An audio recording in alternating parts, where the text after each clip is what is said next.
Class 7 civics यानी सामाजिक आर्थिक एवं राजनीतिक जीवन में चैप्टर नंबर 4 है समाज में लिंग भेद। देखिए भारतीय समाज में लैंगिक भेदभाव किए जाते हैं यानी महिलाओं और पुरुषों में भेदभाव उसके लिंग के आधार पे किए जाते हैं। देखिए आमतौर पे हमारी पहचान समाज में स्त्री या पुरुष के रूप में होती है और समाज जो है इसकी भूमिकाएं तय करता है यानी उनके कार्य के आधार पे, हैबिट के आधार पे।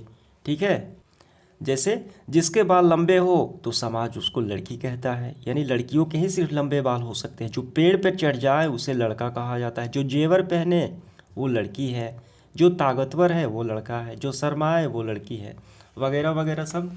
ये क्या है? ये सारे उनके कार्य हैं, भूमिकाएं हैं। ठीक, जैसे यहाँ पे देख सकते हैं। और उसके बाद देखिए तो इस समाज में जो बदलती मानसिकता है उसको ये बदला जा सकता है। ठीक है, और उसके बदलाव भी आ रहा है। जैसे लड़कियां भी क्रिकेट खेल सकती हैं, मैं लड़की हूँ और क्रिकेट खेलती हूँ। मैं लड़का हूँ लेकिन मुझे स्वेटर बुनना पसंद है। लेकिन देखिए ये अपोजिट कार्य हैं, उनके लिंग के आधार पर ये कार्य समाज ने बनाए हैं कि क्रिकेट सिर्फ लड़के ही खेल सकते हैं, स्वेटर सिर्फ लड़कियाँ ही बुन सकती है, लेकिन ये दोनों कर सकते हैं। ठीक है, तो चलिए इसके हम लोग क्वेश्चंस को हल करते हैं। देखिए अभ्यास के प्रश्न में पहला है सामान्यतः किसी घर में इन कार्यों को लड़का या लड़की कौन करता है, इनमें से हमें बताना है। देखिए पहला, मेहमान के लिए एक गिलास पानी लाना, तो अक्सर ये लड़कों को कहा जाता है, तो हम भरेंगे वो। ठीक है, अब इसके बाद यहाँ पे वो होगा। माँ के बीमार होने पर डॉक्टर को बुलाना, ये भी वो करते हैं। घर के खिड़की दरवाजे की सफाई, तो ये गर्ल का काम है, लड़कियों के अक्सर ये काम सौंपा जाता है। ठीक है, घर के काम का, चूल्हा चौकी साफ सफाई। अगला है पिताजी की मोटरसाइकिल साफ करने में मदद, तो ये वो है यानी लड़के को ये सौंपा जाता है, अक्सर देखने को मिलता है। इसके बाद बाजार से चीनी खरीदना, ये भी लड़कों को कहा जाता है। वो है किसी आगंतुक यानी कुछ कोई मेहमान कोई व्यक्ति आए दरवाजे पर तो दरवाज़ा खोलना, तो ये भी लड़कियों को ही कहा यानी बॉय लड़कों को कहा जाता है। तो ये आपका पूरा हुआ। ठीक है, ये समाज ने बनाई हुई है। अब इसके बाद देखिए दूसरा क्या है, आपके परिवार या आस पड़ोस में क्या लड़कियों और लड़कों में भेदभाव होता है लैंगिक स्तर पर या किसी भी स्तर पर? आपकी समझ से ये भेद किस प्रकार का होता है जो आप देखते हैं। ठीक है, तो इसलिए हम इसका उत्तर ऐसे लिखेंगे, हाँ आज के समाज में आस पास में लड़के और लड़कियों में भेदभाव अब भी देखा जा सकता है, लेकिन काफ़ी हद तक कम हो चुका है, लेकिन फिर भी देखा जा सकता है। जैसे कौन कौन से?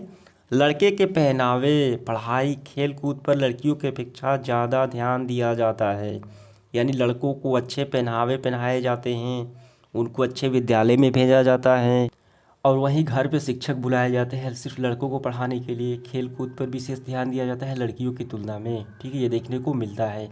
कहीं कहीं लड़कियों को पढ़ाई से वंचित भी कर दिया जाता है और घर के चूल्हा चौकी वगैरह काम कराए जाते हैं। ठीक है, और वहीं लड़कों को खुली स्वतंत्रता दी जाती है, कहीं आने जाने की छूटें दी जाती हैं। ठीक है, ज़्यादा मान दिया जाता है। तो यही है उनके लैंगिक और समान भेदभाव लड़के और लड़कियों में जो समाज में अक्सर देखने को मिलते हैं अभी भी। तो ये आपका क्लियर हुआ। देखिए अगला सवाल तीसरा हमारा क्या है, महिलाओं की तुलना में पुरुषों का काम क्या ज़्यादा मूल्यवान होता है? बिल्कुल नहीं। अगर नहीं तो क्यों? देखिए हमारे समाज में, समाज के विकास में दोनों का योगदान होना चाहिए। अच्छे समाज की बात की जाए तो पुरुषों का काम महिलाओं से मूल्यवान नहीं होगा। तो देखिए इसे ही कहते हैं लैंगिक भेदभाव। ठीक है, लिंग के आधार पर भेदभाव करना काम पर। तो इसका उत्तर हम कैसे करेंगे? तो इसका उत्तर लिखेंगे, नहीं महिलाओं की तुलना में पुरुषों का काम ज़्यादा मूल्यवान नहीं होता। आज के समय महिलाएं हर क्षेत्र में कार्यरत हैं। ठीक है, अपने घर गृहस्थी, बच्चे भी संभालती है, घर गृहस्थी भी संभालती है और काम भी करती है। तो मेरे हिसाब से महिलाओं का कार्य ज़्यादा मूल्यवान हुआ क्योंकि वो दोनों तरफ मेंटेन करती है, मैनेज करती हैं। क्लियर हुआ?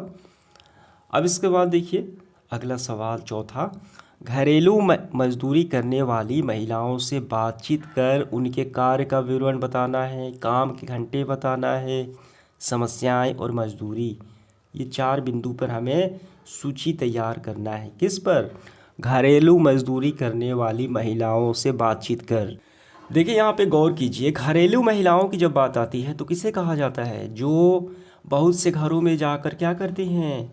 दाई का काम करती है, जिसे झाड़ू पोछा करती है, बर्तन धोती है, खाना बनाती है, और बदले में उन्हें क्या मिलता है? पैसे दिए जाते हैं।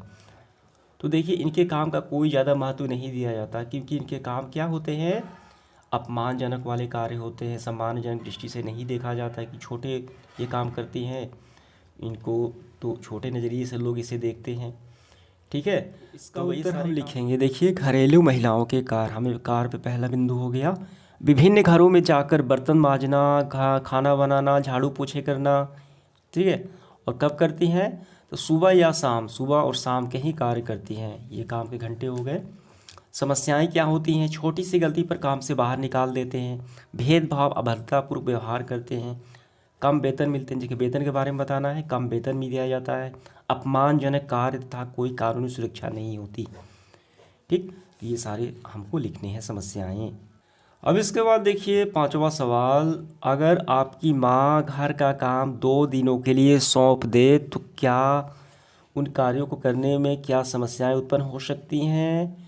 ये आपको बताना है, हो सकती हैं या नहीं। अगर आप घर के काम में शुरू से लगे हुए हों तो नहीं होंगी। अगर आप घर के काम हाथ नहीं बढ़ाते हों तो समस्याएं हो सकती हैं।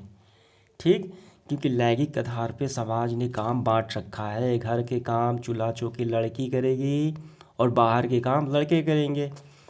तो इसका उत्तर मैं यहाँ पे लगा देता हूँ, वहीं से आपको कर लेने हैं। ठीक है, धन्यवाद।